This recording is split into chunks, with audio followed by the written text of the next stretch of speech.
Hi, and welcome to the turbulent world with me, James M. Dorsey, as your host. History repeats itself. Palestinian airplane hijackings and attacks on Israeli civilians in Israel, as well as on Israeli and Jewish targets abroad, pockmarked the 1970s and 1980s. The violence put the Palestinian issue on the world agenda. The violence erupted, and at times was driven by fierce debate among Palestinian guerrilla leaders on whether to drop maximalist demands for replacing the state of Israel with a Palestinian-dominated, secular democratic state and strive for a Palestinian state alongside Israel. It took the PLO 16 years to unambiguously accept Israel's existence and end armed resistance against Israel in 1988. The violence ebbed and flowed. It involved targeted assassinations of Israeli and Palestinian representatives and leaders in third countries. The 1982 shooting in London of the Israeli ambassador to Britain, Shlomo Argov, sparked the Israeli invasion of Lebanon and forced Yasser Arafat's Palestine Liberation Organization to decamp from Lebanon to Tunisia. For much of the 1960s, 70s, and 80s, Israel refused to engage with the PLO, employing the same language it uses today about Hamas.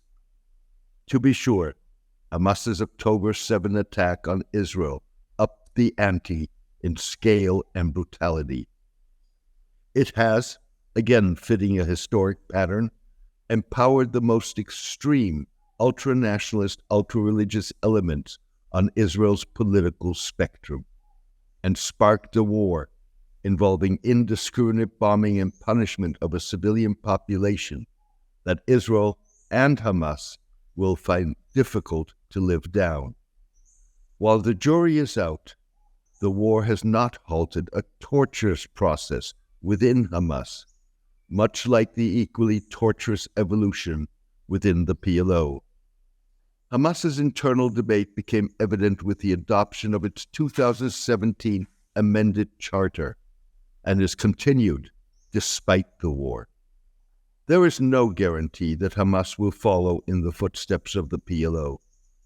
This week's presumably Israeli killing in Beirut of senior Hamas official Saleh al-Arouri, a 57-year-old co-founder of the group's military wing, the Izz-al-Din al-Qassam brigades, and deputy head of its political bureau, raises the specter of a renewed tit-for-tat Palestinian and Israeli killings in third countries, with one difference.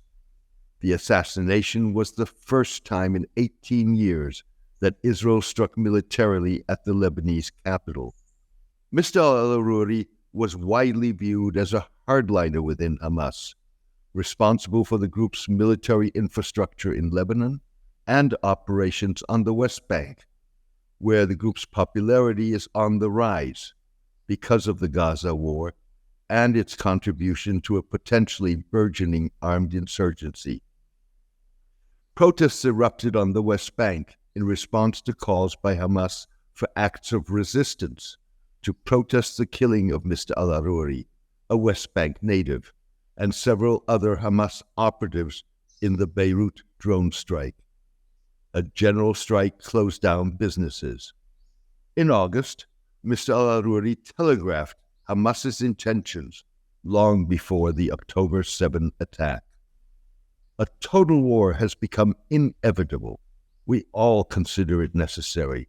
The resistance axis, the Palestinian people, and our nation, we want this total war. It is not just something we say in the media. We talk about it behind closed doors. We are discussing the different scenarios and possibilities, Mr. al-Arouri told Al-Mayadeen TV.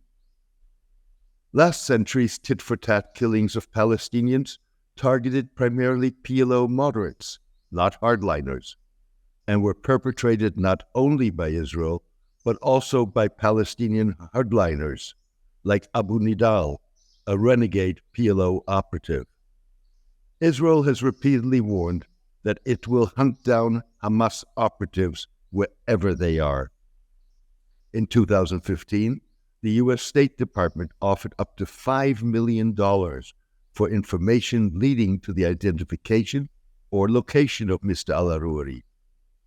Even so, Israel failed to notify the Biden administration of its plans to take out Mr. al-Arouri, a sign it feared the U.S. would oppose the operation because it risked expanding the war beyond carefully calibrated hostilities on the Lebanese-Israeli border and in the Red Sea, as well as Israeli-Palestinian clashes in the West Bank. Complicating the fallout of Mr. al-Arouri's death is the fact that Israel and Hamas are not the only players. Lebanese Shiite militia Hezbollah has vowed to retaliate for the killing of any representative of the Iranian-backed axis of resistance.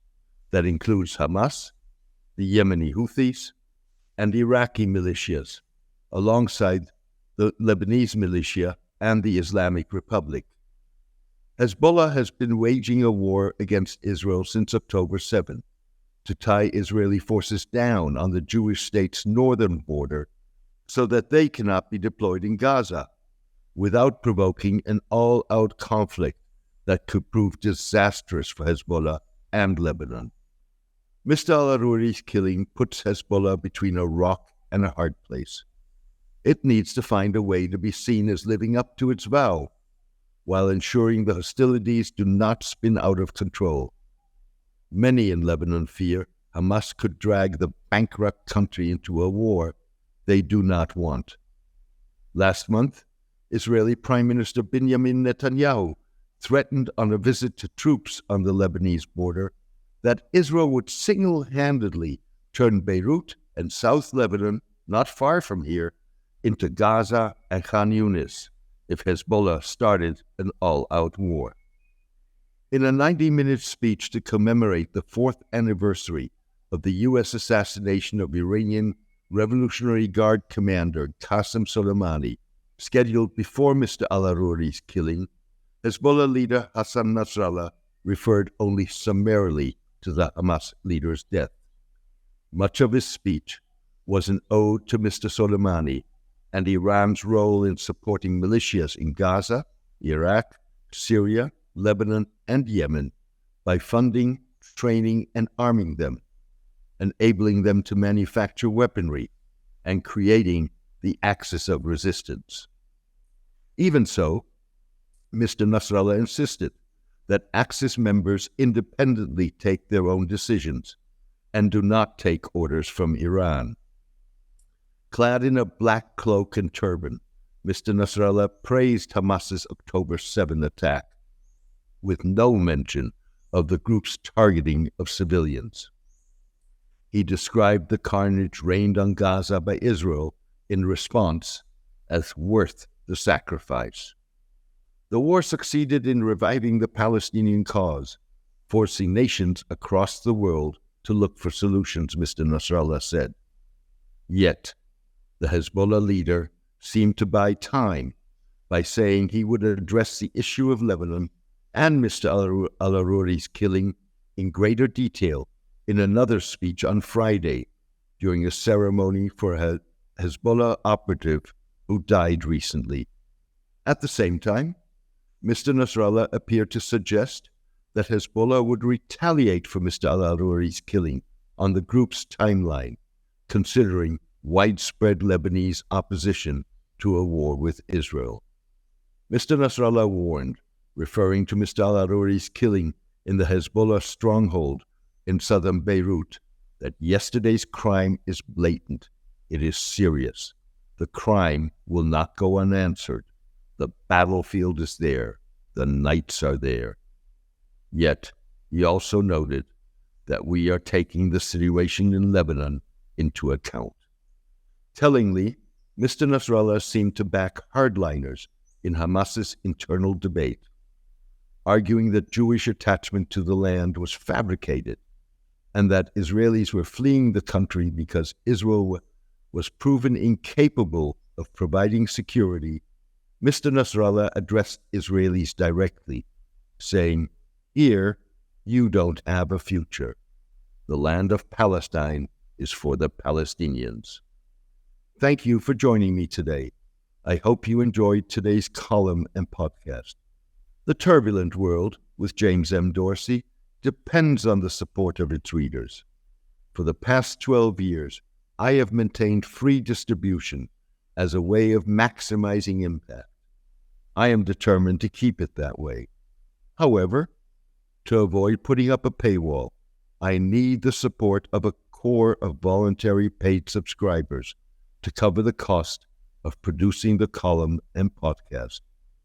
If you believe that the column and podcast add value to your understanding and that of the broader public, please consider becoming a paid subscriber. You can do so by clicking on Substack on the subscription button at www.jamesmdorsey.substack.com and choosing one of the subscription options. Thank you, take care, and best wishes for the new year.